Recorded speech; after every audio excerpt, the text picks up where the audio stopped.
Hello students, चलिए इस chapter में सम बेसिक कॉन्सेप्ट में नेक्स्ट टॉपिक पढ़ते हैं, एटम। हालांकि इस टॉपिक को हम अभी इसके बाद वाला जो चैप्टर है उस चैप्टर का नाम ही है एटॉमिक स्ट्रक्चर, तो वहाँ पर डिटेल में एटम पढ़ेंगे, लेकिन फिर भी हम थोड़ी सी बात करते हैं। यहाँ पर एक टॉपिक छोटा सा दिया गया है एटम। तो एटम क्या होता है बेटा, जैसे कोई भी सब्सटेंस है उसका सबसे छोटा से छोटा पार्टिकल्स, कोई भी एलिमेंट्स है उसका सबसे छोटा पार्टिकल्स जो फर्दर डिवाइड नहीं किया जा सकता है, ऐसे एक्सट्रीमली स्मॉल पार्टिकल्स को, किसी भी एलिमेंट्स के एक्सट्रीमली स्मॉल पार्टिकल को हम क्या कहते हैं, एलिमेंट्स को क्या कहते हैं, ऐसे एक्सट्रीमली स्मॉल पार्टिकल्स को एटम कहते हैं। विच में take part in the chemical reaction, जो किसी केमिकल रिएक्शन में पार्टिसिपेट करता है ना। तो किसी एलिमेंट्स का एक्सट्रीमली स्मॉल पार्टिकल क्या कहलाता है, एटम कहलाता है, जो किसी केमिकल रिएक्शन में पार्टिसिपेट करता है। फिर बात करते हैं एटॉमिक मास की। तो एटॉमिक मास क्या होता है, किसी एलिमेंट्स का वो नंबर है जो ये एक्सप्रेस करता है कि उस एटम के उसके एक एटम में, उसका एक एटम कार्बन C612 के 1/12 पार्ट के कितने टाइम हैवियर है।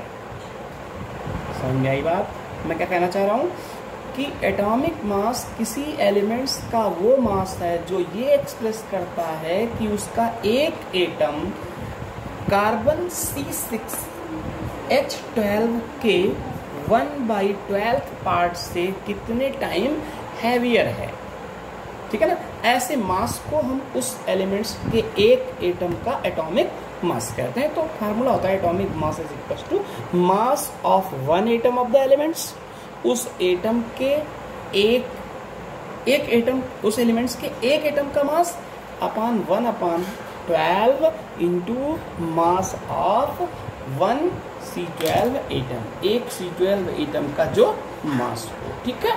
अब हमने यहाँ पर लास्ट में आपको बताना चाहा है कि रिप्रेजेंटेशन ऑफ द मॉलिक्यूल्स या आयन, हाउ टू रिप्रेजेंट किसी मॉलिक्यूल्स को या आयन को हम कैसे रिप्रेजेंट करते हैं। तो बेटा सिंपल सी बात है, हमने सपोज दैट ये किया X एक एटम है या मॉलिक्यूल्स है, तो यहाँ पर जो नंबर लिखा रहता है जिसको हमने A लिखा है, Z लिखा है, स्मॉल a स्मॉल b, तो X जो रिप्रेजेंट करता है this is the symbol of atom, जबकि A जो है वो मास नंबर है और Z इस जगह पर जो लिखा होगा वो क्या होता है, हमेशा एटॉमिक नंबर उस एटम का या उस मॉलिक्यूल्स का।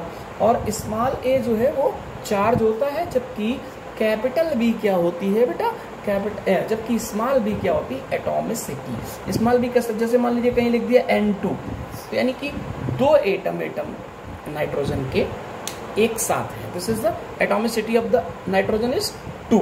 ओके, मान लीजिए लिखा है P4, तो यहाँ पर फास्फोरस की एटॉमिसिटी, तो B की जगह हमने क्या लिख दिया 4, इसका मतलब क्या हो गया, atomicity of the phosphorus is 4। ठीक है ना, 4 है एटॉमिसिटी इसकी। ये चीज़ें यहाँ से क्लियर हो जाती हैं। ओके, इसको आप एक बार नोट करेंगे अच्छे से।